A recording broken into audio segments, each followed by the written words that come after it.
Hello, and welcome back to All Good in the Brotherhood, and Merry Christmas.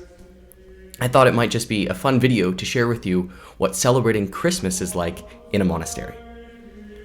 And boy, do we know how to do it. I mean, with beautiful liturgies, tons of food, festive meals, lots of just enjoyable community time.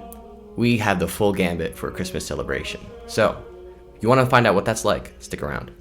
So our Christmas festivities open with our tree trimming party. And that's usually on the third Sunday of Advent. And we all go down in the evening to our big lounge called the West Lounge. It's on the western side of the building. And we just set up our Christmas tree, bring in tons and tons of ornaments. I mean, we probably have collected some of these since like our founding in the 1800s. They're that old and some of them that ugly. Anyways, so we set up the Christmas tree. And while we're doing it, we have games and snacks, appetizers, drinks, just an opportunity to spend time with one another. Then some of the monks are given different figurines from the nativity scene, which is set up underneath the Christmas tree. And while we sing O Little Town of Bethlehem, we kind of take one turn at a time to put the figurine by the scene. And then we actually sing Christmas carols together, quite a few, and even some in different languages. We're an international house with community members from China, Japan, and from Vietnam, and as well as different places in Europe, Brazil, Africa. So some of those monks take a turn singing the Christmas carols in their own native tongue, which is just a really beautiful, awesome tradition, and it really kind of gives the universality of the church like a tangible reality. Well, following the tree trimming party, setup and decorations proceeds with enthusiasm. So we decorate different parts of the monastery, outside the monastery. In our refectory where we eat, we have a very large nativity scene with a big Christmas tree, wreaths and garland around. And then the basilica where we pray, the Basilica Church, just absolutely impressive. First of all, both the creche scene, which is, massive. It's put on these 5-foot platforms that are off the ground, and it's this whole scene set up, and it takes a whole day to do it. Well, besides that, there's the massive Christmas tree that we put in the apse of the basilica, which I'm pretty sure is 35 feet tall. And then large wreaths and garlands connecting each pillar all the way down the nave of the basilica. Poinsettias all over the place. It's so beautiful. And it takes a lot of hard work and a lot of manpower to set this up. So novices and juniors particularly carry the brunt work of that. Good for them. I did my time with that. And it's really just gets us into such the festive, but also the beauty of the season. Well, the creche scene particularly has some really amazing features. First of all, there's a waterfall that comes down the side. It's supposed to be a stream through the mountains where the shepherds are. And we have a pump that it's actual water coming down. But then the grass that's around is not fake. It's live moss that we have, the word we use is harvested from our off-campus mountain highland property that we have not too far from here. And the juniors actually spend a day. They go up with Father Morris. He's crazy and wonderful all at the same time. It's the annual moss hunt. So they drive up there and they try to find who can get the biggest moss pelt. Well, anyways, they come and bring it down in crates, and then over the whole scene, there's all this grass and moss that they put up. It's really beautiful. And then there's real sand in the desert scene where the wise men are coming in. It's amazing. So the whole basilica, everything's set up beautifully in preparation for Christmas. And Christmas really takes a fast-paced shift once Christmas Eve rolls around. So our first real celebration begins liturgically with First Vespers of Christmas, which is around 4:30 in the evening. Beautiful antiphons that are composed by our monks, and you can just feel the rising joy and the rising expectation of the coming of Christ. And then we have dinner and just kind of relaxing for a little bit in the evening. But then there's a really fun tradition here at Saint Vincent where monks go Christmas caroling throughout the monastery.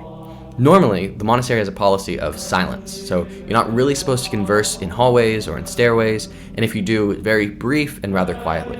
But on Christmas Eve, we kind of break that whole rule, and groups of monks will go around to different monks' rooms, knock on their door, they open it, and boom, burst out some Christmas carols. And we do this at like 9:30 at night, and you can hear them singing all the way through the house, which it's just really, really special. And it's actually a surprise for the novices. They don't know that we do this, and they're the first ones that we go and carol. So if you're ever thinking about joining the monastery, don't break the fact that I told you this, okay? So after Christmas caroling, there's a little bit more downtime, and we have pre-vigil refreshments in the refectory. So that's what we have, like cookies and cocoa and eggnog set up in the refectory in preparation for vigils, or our night office, which usually we pray in conjunction with morning prayer, but for Christmas Eve is its own special prayer time. So we do that at 11 p.m. And that, if you can just like slowly see as the antiphons and as the psalms progress, it's kind of this movement from quiet darkness to like joyful, bright light in preparation for midnight mass, which it proceeds right into. The abbot then will carry the Christ child from the back of the basilica to the front, lay him in the crib in the creche scene, and at that point, the midnight mass bell tolls, and we begin mass at actual midnight. Now, a lot of places these days don't do mass at midnight, but we hold that tradition. And just mass is, beautiful with the basilica and the music. We have a schola that sings different chants and introit, different parts in harmony, and then a really, really special thing that we do is after communion, we shut all the lights off, and the only lights that are left on are like the Christmas trees, and then the cantor sings Silent Night. And then after midnight mass, now it's like 2 a.m., so time to hit the hay. Some of us do, some of us don't. Some of us, enjoy the time a little bit with one another, but then we wake up on Christmas Day, and we're allowed to sleep in. The one time a year we can sleep in. We have morning prayer at 9. So, it's still not like a lot of sleep, but it's great, not having to wake up at 6 for morning prayer after going to bed at 2. So, we have morning prayer, and then some kind of like breakfast. Usually, Brother Angelo comes in clutch and makes his famous cinnamon rolls for Christmas, and usually each cinnamon roll, I think, is like 1,000 calories because he puts so much butter in these things. So, fantastic. There's just a lot of food at Christmas if you didn't pick up that. So then going from breakfast and morning prayer, we have midday prayer at 11:30 like we normally do. And then in the mid-afternoon, around like 2:30, we have what's called our wassail, which if you've been wondering, like, do monks get gifts? Do you have a gift exchange? Not really. Monks are really supposed to be rather primitive and not have a lot of gifts. And if I receive like money at my birthday or Christmas or something, I have to give it to the abbot. But the younger monks, the ones who are in novitiate and in simple profession, so the novices and the juniors, they do get some gifts from the abbot and the novice master. So we all go down to the West Lounge. They sit kind of around the Christmas tree.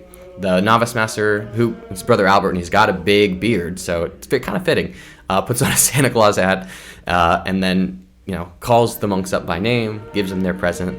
And it's, something pretty basic, maybe a hoodie, maybe, a Christmas CD. But also Brother Albert loves to knit and crochet, so he often will knit hats and scarves for the monks. And I have a couple from him from my time in the juniorate, which was really great. And at that time, it's just a time to, spend time like a family together. You're not doing anything crazy, just sitting around. There might be some wine or some eggnog or something, some nuts, just to keep us, hold us over until dinner because we're all so starved. We just spend time with one another. Well, then that afternoon, it's a little bit more quiet, so an opportunity for us to maybe to call our families, check in with them, wish them a Merry Christmas.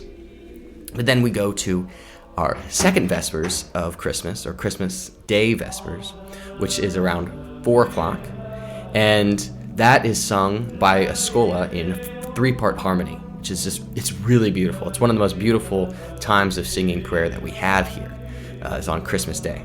But then we go from that to appetizers before the festive dinner. We have, an open bar, and we have different snacks. Again, lots of food, to kind of warm us up. for the big festive dinner. And we pull out all the stops for Christmas. So we have a full decorated table, very colorful, candles, and all the silverware you could possibly use.